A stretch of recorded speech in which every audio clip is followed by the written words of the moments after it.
This video is brought to you with the support of TrueFire. Learn, practice, and play with TrueFire.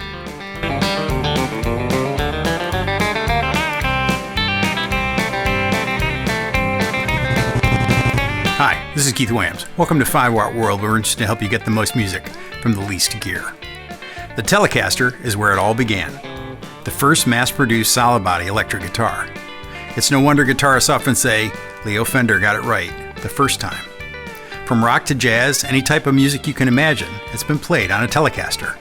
From James Burton to Jimmy Page, from Brent Mason to Steve Cropper, Julian Lage, Ed Bickert, Bill Frisell, Albert Collins, Muddy Waters, Danny Gatton, Terry Kath, Brad Paisley, Mike Campbell, to Keith Richards. The Telly has been their weapon of choice.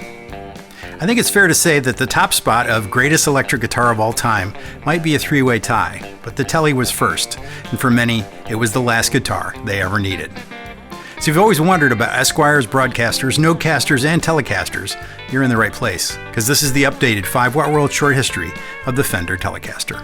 If you like the style of video, be sure to subscribe, and to support what we do, grab a t-shirt, hoodie, or a 5-Watt World Barber Collaboration overdrive pedal.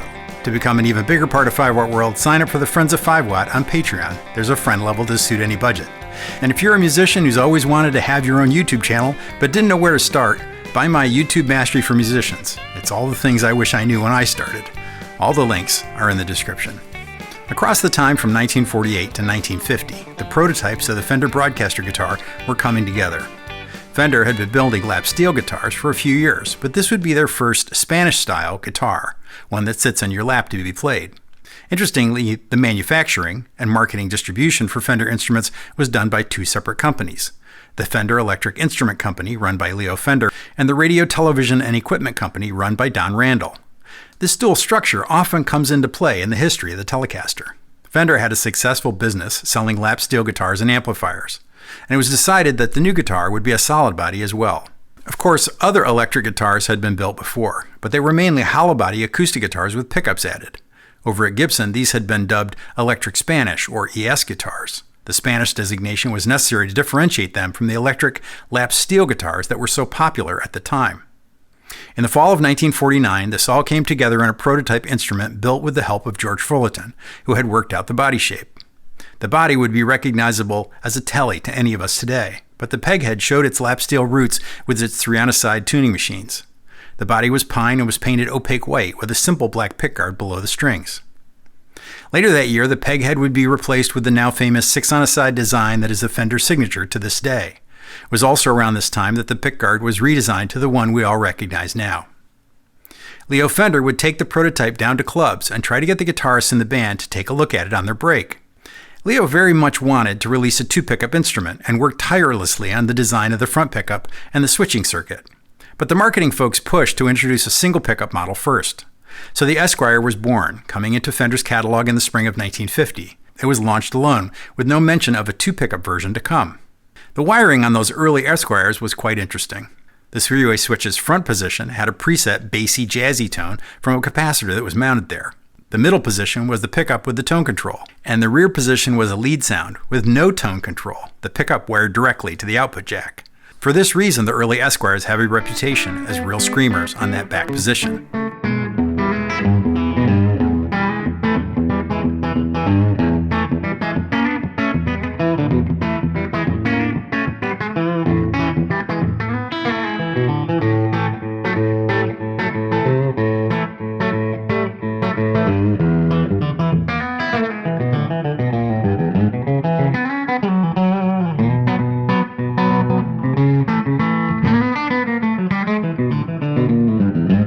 The front pickup was finalized in the spring of 1950. The metal cover was fitted for shielding purposes.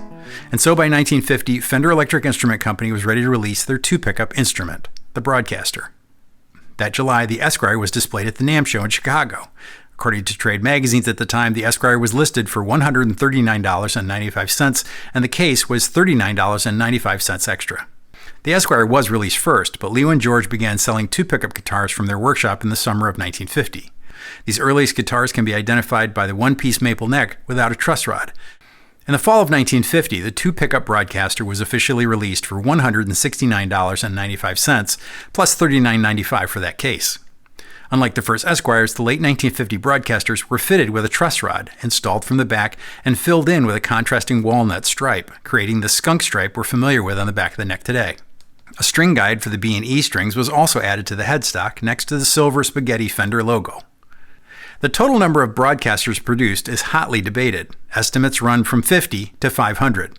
But given the size of the Fender workshop at the time, an estimate of around 200 seems reasonable. The model would only last for 6 months.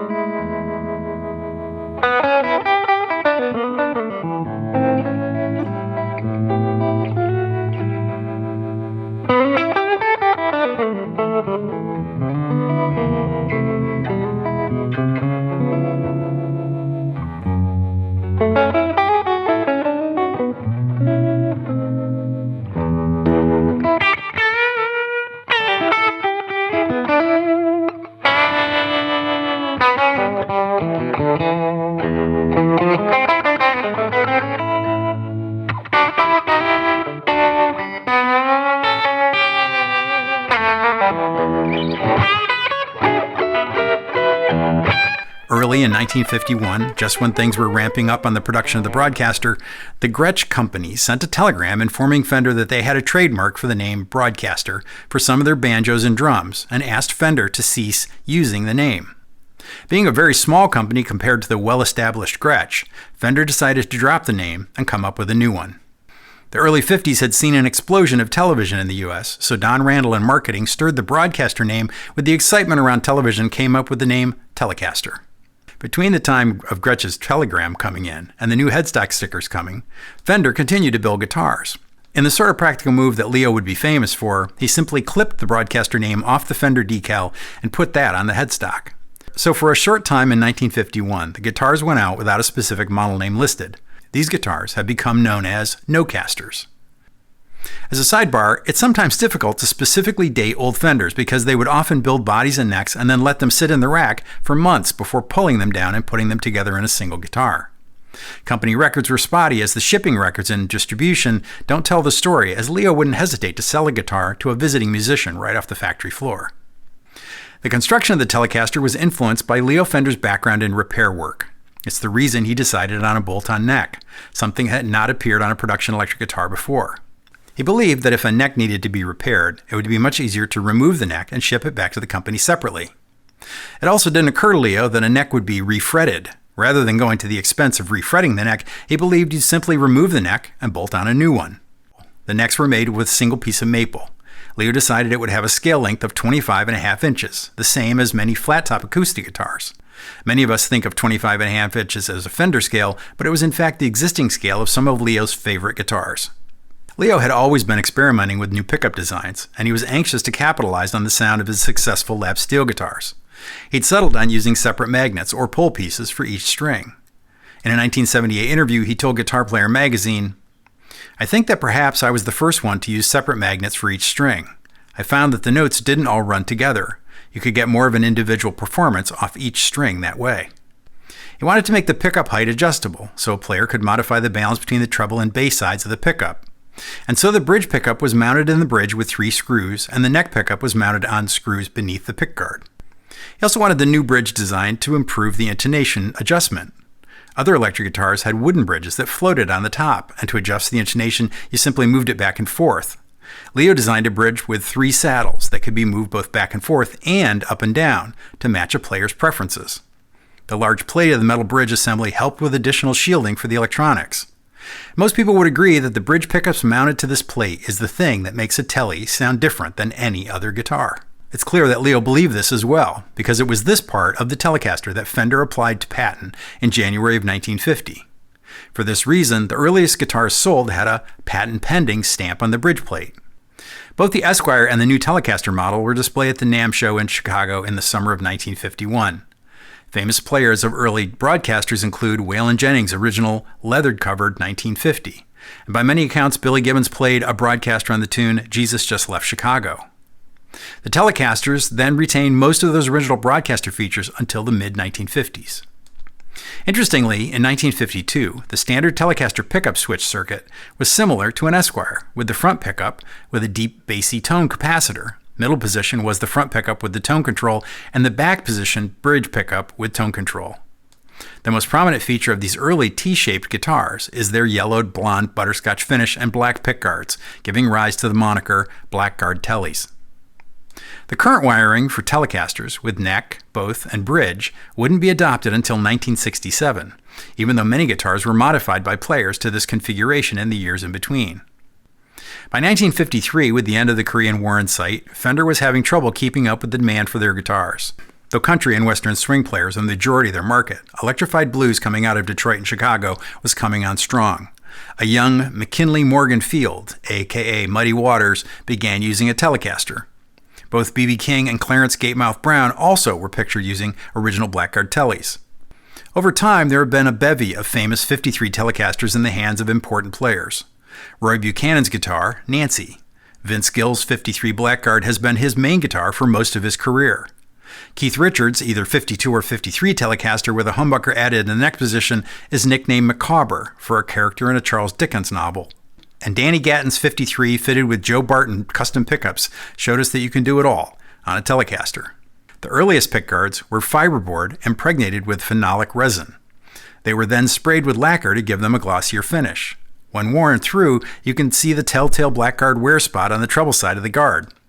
And very late in '54, the black pickguard was replaced by a white guard made of PVC, plastic, because it was easier to work with. Though Don Randall continued to use pictures of guitars with black pickguards because he believed that they were more photogenic in the black and white photos of the time. In the summer of '54, Fender replaced the brass bridge saddles with steel saddles. Not better or worse, but different. Steel saddles are said to have a pure tone with a faster and punchier attack. And that ended the Blackguard era.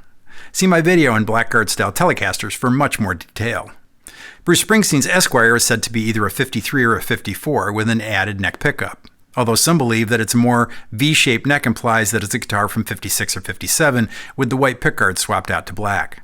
Jeff Beck's 54 white Blackguard Esquire is the guitar he played in his latter days with the Yardbirds. And famous Telly wielder Clarence White played his 54 Telecaster with the Byrds and on endless sessions with Linda Ronstadt, the Everly Brothers, and Jackson Browne. I reached out to TrueFire to be my sponsor because I've used them for years. I'm currently having fun going through Jim Capolongo's Sonic Telly course. With over 2 million users worldwide, whether you're a beginner, intermediate, or advanced level player, TrueFire has lessons to enhance and inspire your playing. Get 35% off courses using the promo code 5watt35, or like I do, sign up for the All Access Pass to use the entire TrueFire catalog. I really like TrueFire, and I think if you give them a shot, you'll like them too. Sign up using the link in the description to support 5 Watt World and get some great lessons at the same time. I'd like to thank TrueFire for their support in making this video. In 1955, the bridge pickup was modified to have staggered pull pieces, replacing the flat pull pieces of their earlier guitars. This is likely brought about by research on the pickups for the Stratocaster, which was released in '54. The neck shape also changed from the original fatter D-shape neck to a softer V-shape, popularly referred to as boat neck. This would be the common neck shape on most Fender guitars until 1958. The explosion of interest in amplified music in the mid-50s swept Fender along. The early days of rock and roll had completely changed the playing field for electric guitars. At the front of this new crowd of players was a young James Burton, who at just 16 had recorded Susie Q with Dale Hawkins. Burton would go on to become synonymous with the image of the Telecaster. The next major change came in the fall of 1958, when they moved from the string-through body to a top-loaded bridge. This is probably done in an effort to save time and money in manufacturing, but it didn't prove successful and was changed back to a string-through design by late '59, making the top-loader Tellys, like the early '59 Jimmy Capolongo uses, or Jimmy Page's famous Dragon Telecaster, immediately identifiable. '58 was also the first year of threaded steel saddles in the bridge.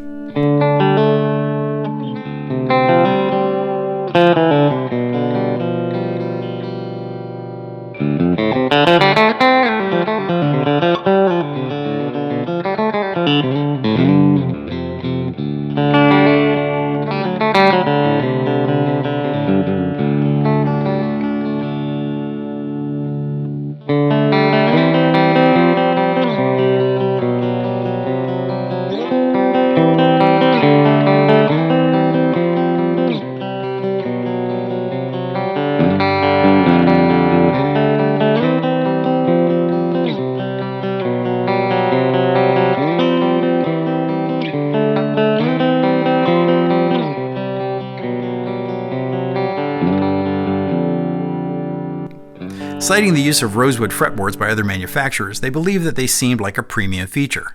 So by the summer of '59, Telecasters were shipping with rosewood cap necks. Over the next few years, Fender experimented with different ways of applying the rosewood board. The earliest necks were milled flat and are so-called slab boards. By 1962, the factory had moved to a thinner, pre-contoured fretboard, and by '63 it began to look like a thin veneer. Fender said this was to improve the sound, but it also saved on the amount of expensive rosewood that needed to be used.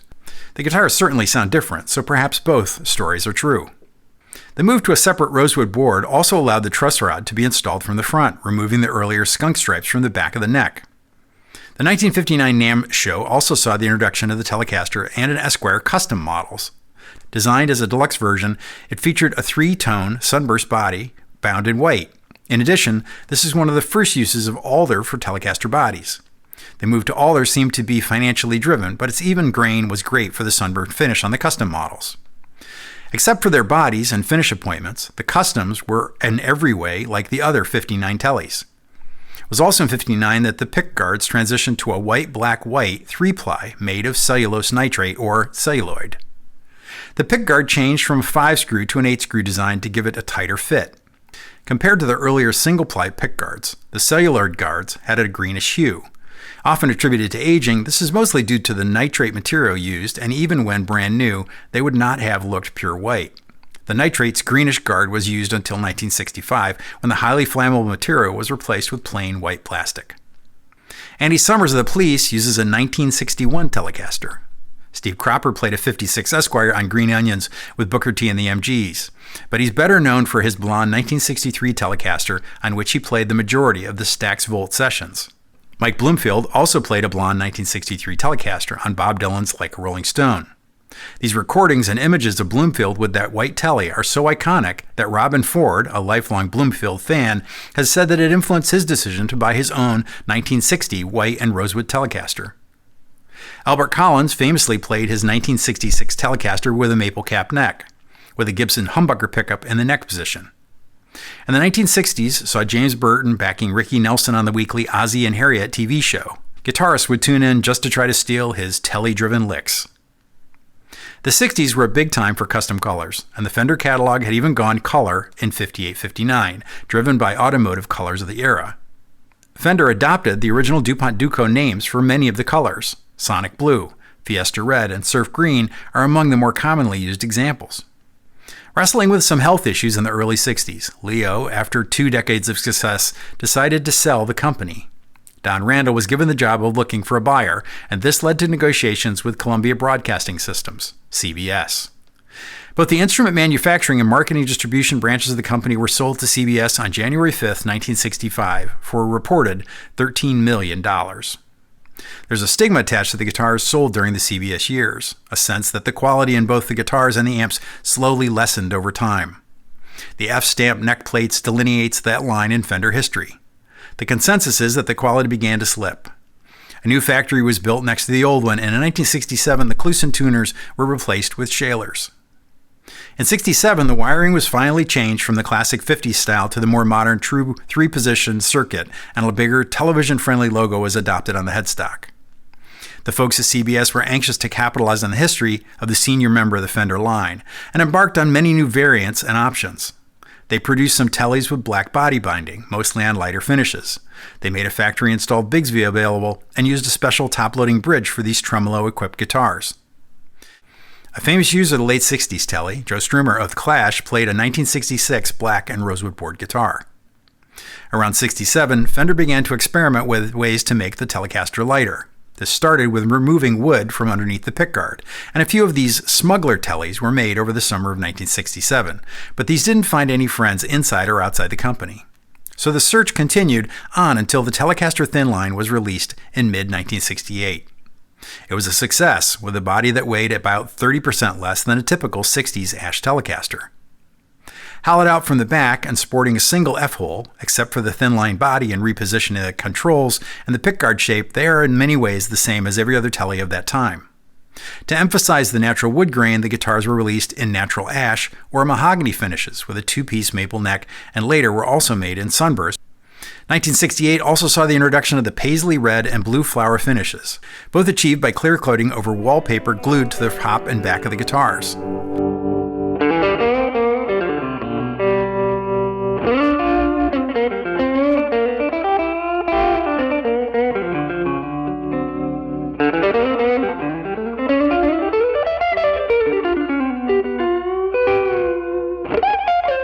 Despite the flower power slogans of the time, the guitars were short-lived, as the new rock sounds of Led Zeppelin and others overran the San Francisco vibe that the wallpaper finishes were trying to capitalize on.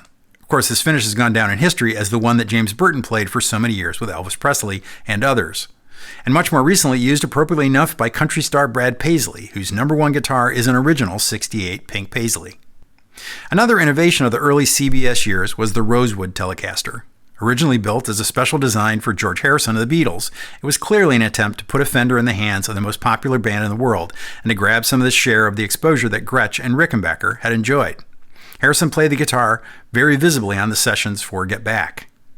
In early '69, the Rosewood Telly was added to the Fender catalog for $375, the most expensive Telly issued to date. Though the originals were made with a solid and very heavy rosewood body, Fender quickly turned to two hollowed-out halves and joined them together with a maple accent stripe. Its availability fluctuated and it was finally dropped from the catalog in 1972.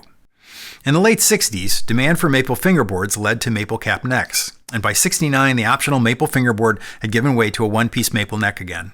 This move back to the one-piece maple also brought a return to the rear-installed truss rod and the skunk stripe that came with it. To standardize production, this method was also used on rosewood board necks. And this explains why in 1969, there's a skunk stripe and a rosewood plug showing on the headstock of rosewood board Tellys. The early '70s saw economic factors at CBS shrink available features and eventually led to some questionable changes in the Telecaster line. First, the rosewood and custom models were dropped in '72. The broad range of available custom colors went away, and many classic colors like candy apple red were dropped. By 1975, only black, white, natural, walnut, blonde, and sunburst were cataloged. Fender then developed its thick skin, high gloss finish. The more economical polyester finish gave the '70s guitars a plasticky look. The heavier music in the early '70s left Fender wanting to develop a humbucking pickup guitar. Seth Lover, the man that had invented the PAF pickup, had left Gibson in '67. A former Gibson employee that now worked at Fender invited him to California. And just like that, Seth Lover went to work at Fender, subsequently designing the company's first double-coil pickup, the Wide Range. By 1972, the new Wide Range pickup was added to a guitar design, the Telecaster Custom, that featured a humbucking pickup in the neck and a Telly bridge pickup, a 3-bolt neck plate, and an elongated pickguard. It had 4 control knobs and a 3-way switch, a configuration familiar to anyone who's ever picked up a Gibson with 2 humbuckers. Keith Richard comes back into our story here, as he used the Telecaster Custom as his main guitar from '75 to '83. Next, a Telecaster Thin Line Deluxe with bullet truss rod, semi-hollow swamp ash body, and a natural maple neck became available in 1972. And lastly, the adoption of the tilt neck adjustment along with the accompanying 3-screw neck plate attracted a lot of bad press for the CBS guitars. The design was less likely to blame than the loose-fitting neck pockets, as quality control at Fender had continued to fall as time went on.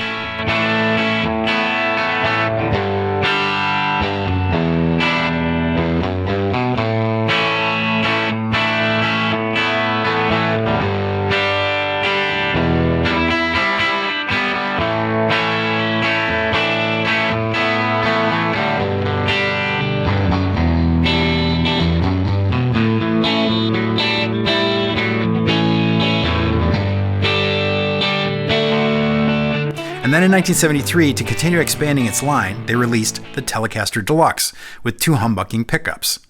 The solid body guitar shared many of the attributes of the '72 Thin Line and the early custom models, but added a large headstock Strat-style neck. Across this period, the reputation of Fender instruments continued to fall, while at the same time, Fender was consistently raising prices. All of this left players looking for instruments from earlier days of the company. But by 1981, the new management at CPS was mostly turning their eyes towards developing vintage reissues. This looking back to history, coupled with the short-lived new offerings, were part of the company struggling to get out of the red ink that had built up. Around 1980, one of Fender's earliest employees, Freddie Tavares, began consulting again with Fender on a project to build a vintage-style reissue Telecaster, a recreation of an original 1952. They began the vintage reissue program in earnest by buying up vintage guitars to use as examples. These guitars eventually became known as the Fullerton Reissues. Fender's new president, Bill Schultz, had been hired away from Yamaha, and he recognized that Fender could not compete with the pricing of Japanese imports. So in a if you can't beat 'em, join 'em move, Schultz cut a deal to have Fender guitars built in Japan. Like the Fullerton Reissues, the Japanese-built guitars were meticulous copies of vintage instruments. To learn more about the history of Fender Japan, check out my full video here. In 1985, CBS sold the company to an investor group headed by William Schultz, which included Dan Smith. That group purchased the rights to the Fender name and the designs, but could not afford to purchase the existing factory in Fullerton, and instead eventually established a new factory in Corona, California. At the top of Schultz's agenda was to prove to the world that Fender could once again build high-quality guitars. In that spirit, Schultz put together the Fender Custom Shop to make recreation of both vintage instruments and one-off guitars for famous and just well-heeled players. See my video on the Custom Shop for those details. The history of the Telecaster from that point forward is a parade of attempts to either recreate and reissue the past models, or to make small improvements that bring the instrument into the future. I think the point when the company starts trying to regain their glory days is a good place to end a short history video of the model. Compared to the actual history of the Telly, this is a short video, but I hope I've hit the highlights of the Telecaster evolution. I'm sure I can count on all of you to fill in the gaps of the features and players you feel that I've missed. Leave them in the comments. If you want to know more, check out the book The Fender Telecaster by A.R. de Jessoir and The Fender Telecaster, The Life and Times of the Electric Guitar That Changed the World by Dave Hunter. I need to thank my friends at Carter Vintage Guitars for their permission to use clips of some amazing vintage pieces I could only have found at Carter Vintage. If you're interested in starting your own YouTube channel, check out my course, YouTube Mastery for Musicians. I outline all the parts of starting and running a channel there. It's the head start I wish I'd had. I want to thank everyone that stopped by the online store and grabbed some merch or a 5-watt World Barber Electronics Collaboration overdrive pedal. You keep the channel going. And in particular, I need to thank the Friends of 5-Watt on Patreon. It's the guitar community I've always wanted. You're all 5-Watt World. I just make the videos. If you enjoyed this short history of the Fender Telecaster, hit the like button. And if you hadn't subscribed yet, go ahead and hit that too. Thanks for hanging with me until the end. Until next time, I'm Keith Williams. Thanks for being a part of the 5-Watt World.